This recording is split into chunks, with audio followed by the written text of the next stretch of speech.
E hoje foi dia de relatório lá nos Estados Unidos, relatório de estoques trimestrais, tanto para a soja, quanto para o milho, quanto para o trigo, e os números acabaram surpreendendo o mercado. Pelo menos no caso da soja e do trigo, a surpresa foi negativa para os preços. O milho poderia ter até ido bem com uma redução dos estoques em relação ao que o mercado estava prevendo, mas ele acabou também sendo puxado aí por essa queda forte das negociações, principalmente da soja. Só para vocês terem uma ideia, a soja perdeu algo em torno aí de 20 pontos nos principais vencimentos. E o trigo perdendo aí na casa dos 30 pontos nesse dia de hoje. O milho acabou seguindo essa tendência, encerrando com quedas em torno de 11 pontos também nos principais vencimentos.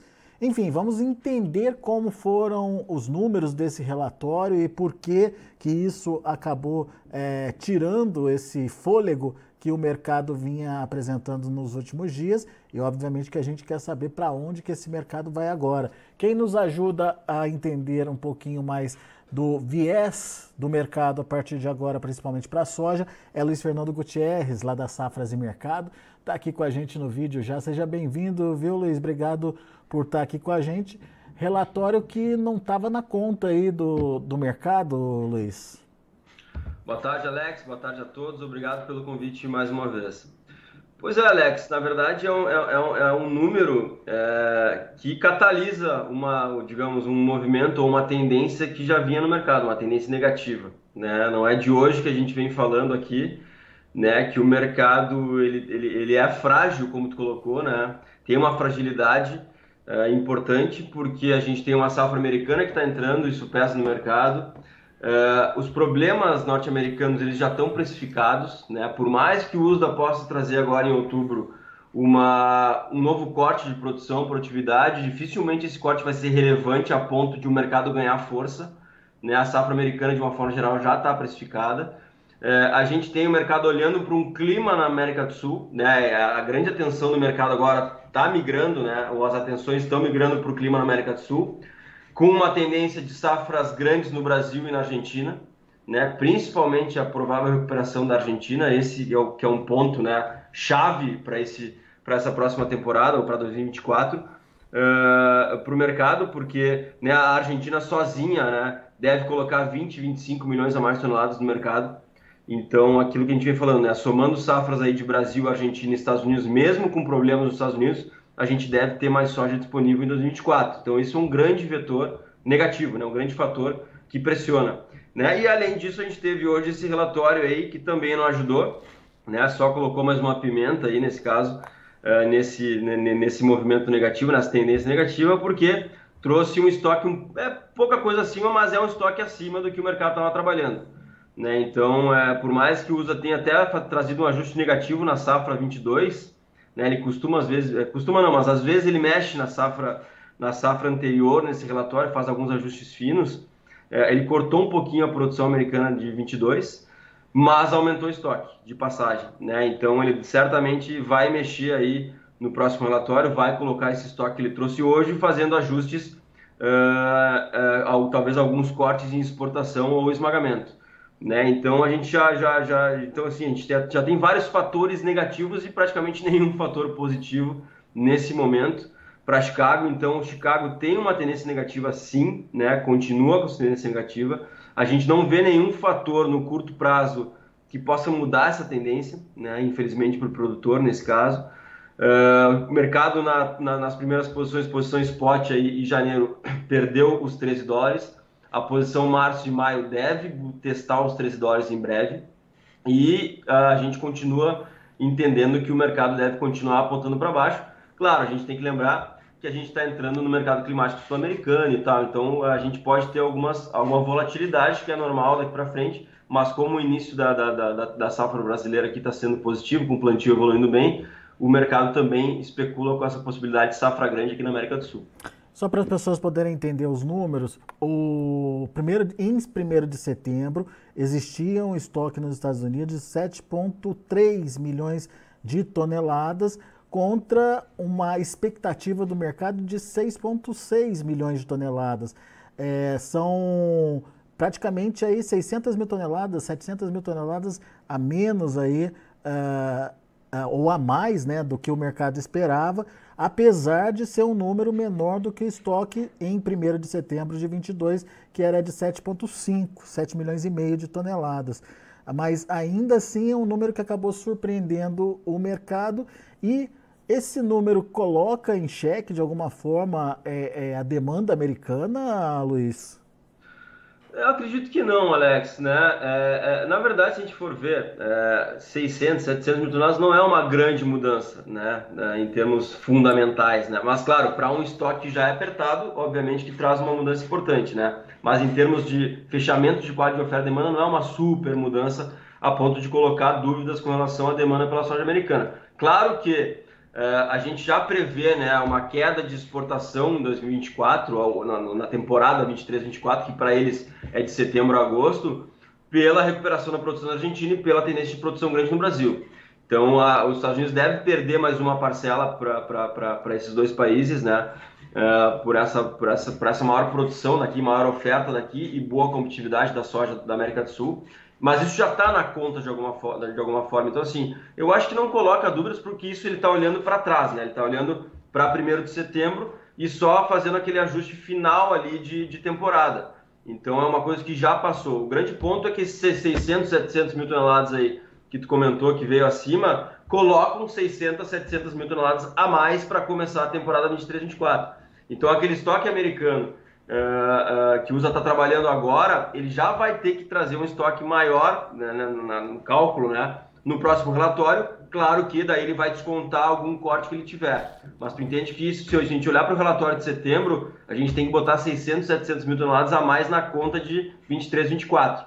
Então, isso pode compensar de alguma forma algum corte produtivo, né, algum corte produtivo de produção americana que o USA possa trazer agora. De certa forma já tem 700 mil positivo, né? Então a gente vai ter que ver como é que vai ficar essa conta. Então, assim, no fim das contas, se a gente olhar e comparar uma tendência de estoque de outubro, né, para o relatório que vai vir, contra setembro, falando em 23, 24, não falando mais em 22, 23, a tendência é que haja uma pequena mudança nos estoques, nada muito relevante. E é por isso que eu acho que o relatório, embora possa trazer números altistas no sentido de cortar a produção e produtividade americana, provavelmente a gente não vai ter grandes mudanças nos estoques americanos. E é por isso que eu acho que não deve trazer grandes impactos para Chicago. Como eu já falei, Chicago já não dá muita bola, né? Já não precifica muito, não tem muito mais o que precificar na safra americana, e daqui para frente olhar para a safra sul-americana, e como a tendência é de uma produção grande aqui, esse é mais um vetor negativo daqui para frente. Pois é, daí dá para a gente afirmar que o viés agora é negativo, então, para os preços, Luiz? Sim, eu acho que continua, né? De novo, como a gente vem falando, né? Já vem há um tempo negativo, infelizmente ou felizmente, depende do ponto de vista, vem se confirmando o que a gente tem falado, né? Tem comentado aqui com relação à tendência de Chicago, né, Alex? Não é de hoje que a gente vem falando aqui, para frente o mercado apontava para baixo e ele continua apontando para baixo. Então, assim, obviamente que no curto prazo a gente pode ter algumas mudanças, claro. Eu não vejo nenhum grande fator para o mercado voltar a ganhar força, a não ser alguma questão técnica no momento que possa trazer alguma correção, né? Porque o mercado demonstra fragilidade, demonstra fraqueza e dificilmente a gente vai ver algum fator negativo para o mercado voltar a ganhar força e apontar para cima. Então, assim, a macro tendência ela continua negativa, né? Infelizmente, aí, para o produtor. Então, é importante ele continuar de olho, né? Aquilo que a gente vem falando é importante. Ele fazer o seu hedge aí da forma que ele achar melhor, né, com as ferramentas que o mercado oferece, porque ele tem que entender que além de Chicago demonstrar fraqueza, o único fator que está segurando o preço hoje de alguma forma, impedindo que o preço caia mais, é câmbio. E esse câmbio acima de 5 pode ser que não se mantenha por muito tempo, né? Claro, ainda pode subir um pouco mais se o Fed cortar juros, aumentar juros nos Estados Unidos e o Copom aqui cortar juros aqui no Brasil, pode ser que a gente tenha uma forcinha a mais no câmbio, né? Até mesmo antes do final do ano.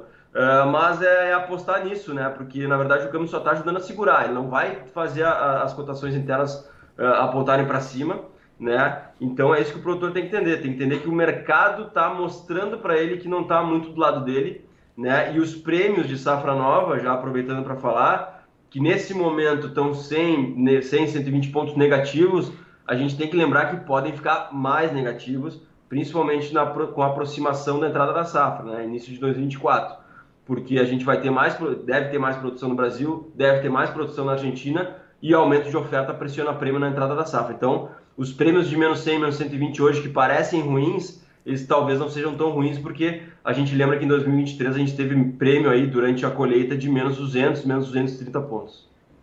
Tá, deixa eu puxar um pouquinho de volta para Chicago, só antes da gente retomar esses números ou essa tendência aí para o mercado interno.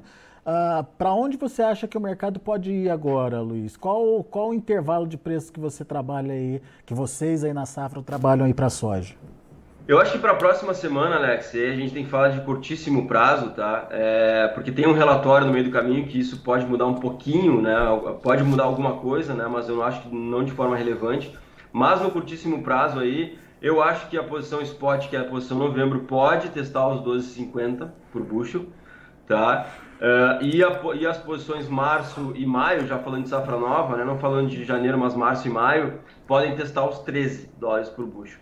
Então eu acho que deve trabalhar nessa faixa aí, talvez de 12,50 a 12,80, ou até mesmo 13 na posição novembro, e o março e o maio entre 13 e 13,25, 13,40 talvez, também no curtíssimo prazo. Muito bem, isso lá em Chicago. Daí aqui no Brasil, você lembrou muito bem que a gente tem a formação de preços em reais baseada em Chicago, baseada no dólar, né, no câmbio, e baseado também nos prêmios. Prêmio, por enquanto, está positivo, mas esse positivo é o que, Luiz? Até dezembro, até novembro, sei lá? Até novembro. O prêmio, claro, o prêmio está positivo hoje na safra disponível, né, que a gente já tem um volume menor, então é normal a gente ter prêmios mais fortes no final do ano, isso faz parte do mercado, porque a gente tem menos oferta disponível, né? Mas a gente já está percebendo que o prêmio já está demonstrando fraqueza também para a safra disponível. Né? Ele que chegou a estar 100 pontos acima, ele já está 60, 40, 30, dependendo do momento do mercado. Então é uma fraqueza que ele está demonstrando, ou seja, ele demonstra que não tem mais fôlego para subir. É aquilo que a gente falou, os prêmios costumam subir no final do ano, certo? Mas como nesse ano a gente tem um estoque de passagem maior, o produtor não poderia esperar aqueles prêmios de 200 pontos acima que a gente teve em alguns anos anteriores, né? E até estava sendo comum a gente ter, porque o estoque estava mais apertado. Nesse ano com o estoque maior, os prêmios estão demonstrando que realmente não tem espaço para subir muito mais do que já subiram, né? Chegaram a 100 pontos acima, e que daqui para frente eles tendem também a apontar para baixo para buscar essa grande diferença que a gente tem para a safra nova. Porque a gente está falando de 40 pontos acima na safra disponível para menos 120 na safra nova. Então a gente está falando aí de $2, né? Praticamente aí de diferença, e esse spread ele vai ter que diminuir, eles vão ter que se encontrar, e a tendência são os prêmios mais curtos buscarem os prêmios mais longos, porque esses prêmios mais longos precificam a entrada de uma grande safra aqui na América do Sul. Pois é, e como você lembrou, só reforçando, o que hoje é 100 negativo, se confirmado uma grande safra aqui no Brasil ou na América do Sul, esse prêmio de 100 negativo pode dobrar aí de patamar, né? Exatamente, a gente tem que olhar para trás para entender um pouco como as coisas podem ser para frente, né? A gente tem que usar dados que o mercado nos traz, e o mercado nos trouxe que, nesse ano, que com aumento de produção, aumento de oferta, aumento de estoque, a tendência são prêmios mais fracos, e a gente viu durante a colheita, né, nesse ano, prêmios de menos 200, menos 230, até um pouco mais, dependendo do momento e dependendo da localidade, exatamente precificando uma oferta grande na América do Sul, principalmente no Brasil. Na América do Sul não, no caso brasileiro, porque a gente teve problema na Argentina. Agora imagina, se o Brasil colher uma safra maior ainda, ou até mesmo igual, vamos lá, vamos trabalhar com um cenário um pouco mais conservador, que colha uma safra igual, que tem alguns problemas no norte, no nordeste, por causa do El Niño, que colha uma safra de 156 de novo, mesmo assim a Argentina vai botar mais 20 milhões no mercado, 20, 25 milhões. Então a gente tem que somar essa safra brasileira com a safra argentina para ver a regionalidade do prêmio aqui. Então dificilmente a gente vai ter suporte de prêmio com produções tão grandes assim de Brasil e Argentina, obviamente caso se confirme isso, né? Pois é. Portanto, para o produtor brasileiro, um momento de atenção e quem sabe até de avanço aí nas negociações, se ele julgar, obviamente, é necessário, né, Luiz? Ele tem que entender, Alex, que o cenário para frente traz um grande risco para ele, né? O cenário não, olhando para frente não está do lado dele, né? Aí vai dele querer arriscar, né? Mais ou menos. Eu acho que já vem há um bom tempo essa sinalização de que o mercado não está do lado dele, está piorando essa sinalização, está se confirmando mês após mês realmente um cenário negativo. Então, assim, eu acho que ele deveria, sim, avançar um pouco mais. Eu sei que não é legal vender com deságio, né? Por exemplo, um prêmio de menos 100, menos 120, mas ele tem que entender que esse prêmio pode ser pior e é o que o mercado está mostrando nesse momento, né? A gente pode, daqui a 2, 3 meses, falar de um mercado diferente. Deu problema, o problema foi grande no norte do país, no Nordeste, pegou Mato Grosso, pegou Goiás. A Argentina não recebeu as chuvas que deveria, que parecia que ia receber e tal. Aí a gente pode falar de um mercado um pouquinho diferente, mas nesse momento, inclusive olhando para mapas, o cenário é para baixo. Então, assim, eu acho que sim, ele tem que avançar mais. De novo, ele continua atrasado na comercialização de safra nova. Ele ainda tem alguns volumes de safra disponível. Quem tiver tem que vender em breve, porque logo, logo a gente vai ver as indústrias saindo do mercado, indústrias e trades, né? Porque está acabando a nossa pauta de exportação também. Então, a partir de novembro, aí, provavelmente, a gente deve ver uma falta de demanda interna, né? Uma diminuição forte da demanda interna que tende a pressionar prêmio, né? Então, e a gente já está vendo isso de alguma forma, o prêmio já está caindo, está dando a sinalização de que realmente a gente chegou ou já está passando, né, os últimos momentos, as últimas oportunidades, principalmente para a safra disponível, e esse gerenciamento de risco para a safra nova que está se mostrando realmente com uma fraqueza muito grande para preço lá para 2024. Muito bem. Dicas importantes aí do Luiz Fernando Gutierrez, lá da Safras e Mercado. Luiz, obrigado pela participação. Volte sempre, meu amigo. Obrigado, Alex. Um abraço. Até a próxima. Até.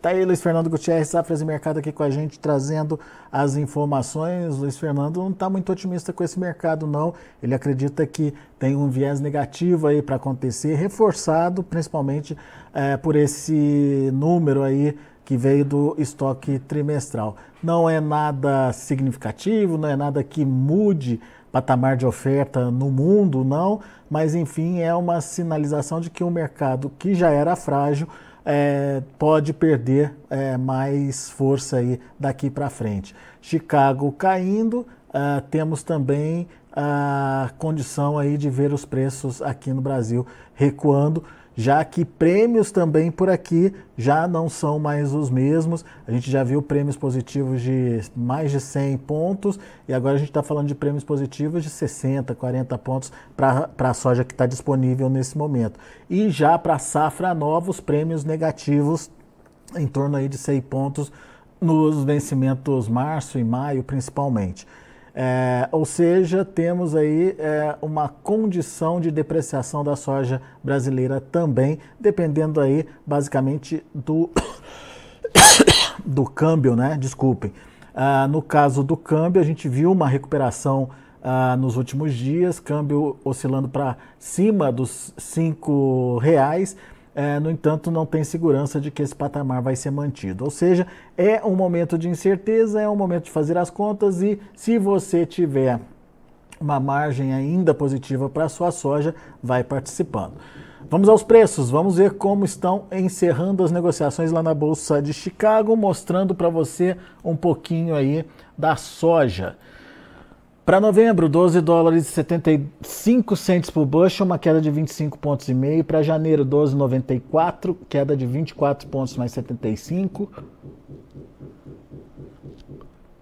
Para março, $13,10 por bushel, queda de 21 pontos mais 25. Para maio, $13,22 por bushel, perdendo aí 18 pontos mais 75. Números da soja, vamos conferir do milho. Para dezembro, $4,76 por bushel, queda de quase 12 pontos. Março, $4,91, 11,5 pontos de baixa. Maio, $5 por bushel, uma queda de 11 pontos mais 25. E o julho, $5,05 por bushel, queda de 10 pontos mais 75. E para finalizar, o trigo. Cadê o trigo? Tá aqui, dezembro, 5 dólares e 41 cents por bushel, 37 pontos mais 25 de queda. O março caindo 33 pontos a 5,73. O maio, 5 dólares e 94 cents por bushel, perda de 30 pontos. E o julho, 6 dólares e 12 cents por bushel, queda de 24 pontos. São os números já de finalização do mercado lá na Bolsa de Chicago. A gente fica por aqui. Agradeço muito a sua atenção e a sua audiência. Daqui a pouquinho tem mais informações e outros destaques para você no Notícias Agrícolas. E na segunda-feira a gente volta com os nossos boletins ao vivo, boletins de mercado, para que você seja o produtor mais bem informado do Brasil.